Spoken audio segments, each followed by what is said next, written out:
retrouve tout de suite le rabbin Ariel Messas pour un rabbin vous parle. Bonjour. Bonjour. Parachat Korach. Oui. Dans cette paracha, nous assistons à une rébellion.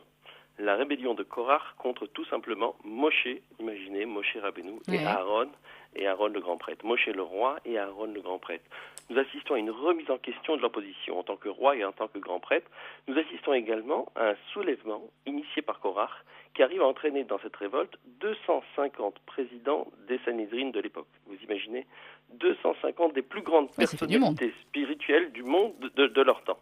C'est quelque chose d'assez inimaginable. Et vraiment, on se pose la question de savoir comment Korach a-t-il réussi ce tour de force ? Comment a-t-il pu faire en sorte de créer une sorte de désaffection pour Moshe, pour Aaron, surtout auprès de ces 250 chefs d'Israël, les hommes les plus importants de ce temps ? Il y a un véritable tour de force qui nous intrigue et qui nous interpelle. Et à cette question, comment est-il arrivé à cela ? Eh bien, nous avons tout simplement le premier commentaire de Rashi sur la paracha. Dès le départ, dès l'ouverture de cette paracha, c'est ce qui a préoccupé Rashi et son commentaire. Rashi remarque que la paracha commence par un verbe tout à fait inattendu. Vaïkar Korach. Korach a pris. Prendre. Vaïkar, prendre. Le mot prendre, le verbe prendre, s'adresse en général à des objets. On prend un objet et on en dispose comme on veut. On ne prend pas un être humain. Le verbe vaïkar, prendre, ne s'adresse pas à l'être humain. Quand on s'adresse à un être humain, les verbes qui sont employés, c'est toujours vaïdaber, vaïomer, il a parlé, il a dit, non pas vaïkar. Or ici, dans cette paracha, dès le départ, on voit que Korach a pris ceux qui l'ont accompagné. Il a pris On Ben Pelet, il a pris les 250 personnes qui l'ont accompagné dans sa révolte. Il les a pris. Il les a pris comme on prendrait un objet. Et Rashi est étonné par ce verbe. Comment se fait-il que la Torah emploie le terme vaïkar, prendre, pour des personnalités, pour des individus, pour des êtres humains? On ne prend pas des êtres humains, on s'adresse à leur intelligence, on s'adresse à leur pensée, on s'adresse à leur réflexion, et ils vous suivent ou ils ne vous suivent pas, mais on ne peut pas les prendre comme on prendrait des objets.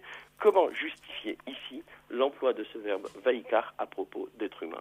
Et je peux vous dire que chaque fois dans la Torah, et ça arrive à plusieurs reprises, que le terme vaïkar, prendre, est employé à propos d'êtres humains, eh bien cela suscite le même commentaire de Rashi. Qu'est-ce que Rashi nous dit? Écoutez bien. Rashi nous dit Machach Rachet Sanedraot Shebahem Bidvarim. Il a pu entraîner les chefs des Sanhédrin qui se trouvaient parmi le peuple d'Israël, Bidvarim, par des paroles. Limshor Bidvarim, entraîner les gens par la parole. De quoi s'agit-il? Et Rashi, plus tard, dans un autre commentaire, nous dira que, Korach a fait usage d'une parole tout à fait particulière. Il a fait usage d'une parole qui a joué de la dérision, qui a joué de la moquerie, qui était en fait une parole démagogique. Et ce que l'on veut nous apprendre ici, c'est lorsque on s'adresse à des individus, les plus grands soient-ils, on peut même s'adresser à des rachés sanédraot, et lorsque on s'adresse à eux sous le ton de la dérision, de la moquerie, que l'on emploie une parole démagogique, que même lorsque l'on joue de certaines frustrations et que l'on essaye à travers les frustrations que l'on ressent chez autrui, de les entraîner dans une direction qui n'est pas bonne, c'est possible. La force de la parole est telle que lorsque l'on utilise tous ces modes-là, la dérision, la moquerie, la démagogie, on peut faire perdre à l'autre tout son discernement. On peut faire en sorte que l'autre, qui était libre, perde sa liberté. Cette liberté de choisir, cette liberté de réfléchir, cette liberté de penser, cette liberté d'agir qui définit l'être humain, lorsqu'elle est soumise à la parole démagogique, lorsqu'elle est soumise à une parole qui use du registre de la dérision, de la moquerie, cette liberté-là peut être mise en question. On peut tout d'un coup avoir des êtres humains qui étaient des sujets libres se transformer tout simplement en objets entre les mains de celui qui les dirige. C'est ça le vaïkar Korach. Ce que l'on veut nous apprendre ici, c'est que Korach a utilisé la parole, cet outil extraordinaire, unique qui a été donné à l'homme, mais d'une façon tout à fait dévoyée. Si dans la paracha précédente, on avait la parole médisante, ici, je dirais que nous avons affaire à une parole qui tente d'annihiler complètement la liberté de l'autre et de véritablement lui faire perdre sa qualité de sujet pour le transformer en un simple objet. Qu'a fait Korach? Il s'est adressé à ses rachés sanédraot et il leur a dit, voyez un talit, le talit qui est entièrement constitué de bleu azur. Il est allé réunir donc ses rachés sanédraot et en les ayant revêtus de ces talitotes, il se présente devant Moshe Rabbeinu et la question est posée à Moshe Rabbeinu de savoir si ces talitotes, donc ces vêtements qui étaient constitués de bleu azur, si on avait l'obligation d'y ajouter encore un fil à leurs quatre coins. On sait que l'on doit mettre des franges, donc des titillotes aux quatre coins des vêtements. Et voilà que la question était posée de savoir si, alors que le talit était entièrement bleu azur, eh bien s'il fallait lui ajouter encore un fil. Eh bien Moshe Rabbeinu dit oui, il faut y rajouter. Et là, cela a suscité la moquerie, la dérision de tous. Comment, alors que le talit, le vêtement est entièrement bleu, il faut encore lui rajouter un fil bleu? Moshe dit oui, évidemment, c'est la halakha, c'est la loi. C'est une loi qui est incompréhensible, qui est difficilement compréhensible en tout cas, et cela a suscité le rire, la moquerie. Et parce qu'on a réussi à susciter le rire et la moquerie, eh bien on a réussi à entraîner 250 Rachés Sanedraot dans une révolte. Cette force de la parole, qui est capable de transformer le sujet en objet, eh bien ici elle est employée de façon négative. On voit que Korach, par cette force-là, a réussi à faire perdre à ces Rachés Sanedraot leur discernement, leur liberté. Eh bien, ce qui est assez surprenant, c'est que dans d'autres occurrences, dans la Torah, on se rend compte que cette force-là, elle est employée, mais de façon, entre guillemets, positive. Et regardez, il y a un verset tout à fait surprenant. Le verset, c'est un verset au début de Bereshit, dans le premier verset de la Torah. On nous parle de Adam Arishon. On nous parle de Adam qui s'apprête à rentrer dans le jardin d'Éden. Et voilà que Dieu s'adresse à Adam. Et il ne s'adresse même pas à Adam. On voit que Dieu installe Adam dans le Gan Éden. Et qu'est-il écrit? Vaikar Hashem Elokim et Adam. L'Éternel Dieu a pris, encore une fois, le verbe Vaikar. C'est Dieu qui prend l'homme, il ne s'adresse pas à l'homme, il le prend. Et il l'installe dans le jardin d'Éden pour qu'il le travaille et qu'il le garde. Vaikar. On voit que Dieu prend Adam. De nouveau, Rachi s'interroge, comment se fait-il que Dieu prenne Adam? On ne prend pas Adam, on lui parle, on s'adresse à lui. Et Rachi nous dit quelque chose d'assez surprenant. Et j'ai vu un commentaire de Rav Shmulevitz, Rabbi Chaim Shmulevitz, qui fait ce commentaire et qui nous dit que Rachi dit quelque chose d'absolument surprenant. Que dit Rachi?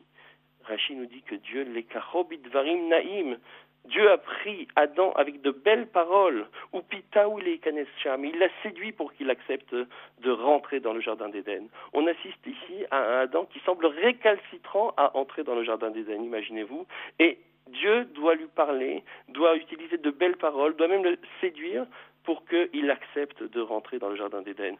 Et on a du mal à comprendre. Ce dont il s'agit ici est la chose suivante. Adam, devant le jardin d'Éden, effectivement, éprouvait une sorte de peur, de réticence à entrer dans le jardin d'Éden. Aujourd'hui, on dirait, mais c'est fou, entrer dans le jardin d'Éden, c'est ce que tout le monde attend. Eh bien, Adam avait une certaine réticence, en effet. Dans ce lieu où tous les besoins matériels sont résolus, on n'a aucun souci matériel, où la seule préoccupation est uniquement d'ordre spirituel, eh bien, la responsabilité est immense et l'échec peut être effectivement dramatique. Eh bien, Adam a une certaine réticence. Il se pose la question de savoir s'il pourra vivre dans un endroit, dans un lieu où sa seule préoccupation ne sera que d'ordre spirituel. Il hésite à entrer dans le jardin d'Éden lorsqu'il voit le jour dans ce monde. Il faut que Dieu lui parle. Il faut que Dieu arrive à le convaincre. Il faut que Dieu fasse usage de belles paroles pour que Adam Arishon accepte d'entrer dans le jardin d'Éden. C'est parce que Dieu a parlé à Adam, mais parce que Dieu ici ne parle non pas simplement à son intelligence. On voit que Rachi parle d'une parole de séduction, et la parole de séduction ne s'adresse pas à l'intelligence, parce que Dieu quelque part a fait de Adam un objet pratiquement et non pas un sujet, que Adam a accepté d'entrer dans le jardin d'Éden. Qu'est-ce que je tire comme leçon, et je conclurai sur cela. La leçon est la suivante. Évidemment, l'homme est responsable. Évidemment, évidemment, chacun est responsable de ses décisions et chacun prend ses décisions en son âme et conscience, c'est vrai. Mais évidemment également qu'il faut savoir que les discours que l'on entend autour de nous ont une influence sur notre jugement et peuvent, qu'à Dieu ne plaise, nous faire perdre notre discernement et nous entraîner dans des directions que peut-être on n'aurait pas suivies. Notre responsabilité, c'est de faire très attention aux discours que l'on entend et qui va nous entraîner. Est-ce qu'on prête l'oreille à un discours du style de Korach qui va nous entraîner dans une rébellion bête et idiote qui va entraîner à la destruction du peuple d'Israël, qu'à Dieu ne plaise? Et là, on est responsable parce qu'on aura suivi ce discours et on aura écouté ce discours et on aura peut-être même laissé ce discours prospérer. Oui, il y a une véritable responsabilité. Ou bien, plutôt, on va prêter l'oreille à des discours positifs, à des discours qui vont nous entraîner à faire de la tzedaka, à des discours qui vont nous entraîner à faire le bien autour de nous. Et à ce moment-là, on aura été entraîné, c'est vrai. Comme tout à l'heure, je vous ai entendu parler d'entraîner les gens à participer aux institutions et à donner de l'argent pour les institutions. On les entraîne, on leur parle, et les gens écoutent, prêtent l'oreille, et parce qu'on leur a parlé, eh bien, ils auront décidé d'agir. Oui, là, c'est extrêmement positif. les kachan bidvarim, cette attention que l'on a envers l'autre, ce discours que l'on a envers les autres, il faut y faire très attention, parce que par les propos que l'on tient, effectivement, on peut quelque part toucher à la liberté d'autrui, mais si on le fait uniquement pour entraîner les gens vers le bien, vers des choses positives, et que la personne qui écoute sait qu'elle est entraînée dans cette direction-là, à ce moment-là, oui, c'est quelque chose de positif, mais combien il faut faire attention au discours que l'on entend, pour vraiment, avant de s'y soumettre, avant de se laisser entraîner dans le discours que l'on entend, bien vérifier la teneur et la direction que l'on veut nous faire prendre. Voilà, Shabbat Shalom. Merci beaucoup, M. Rambarian, message Shabbat Shalom, et à vendredi prochain.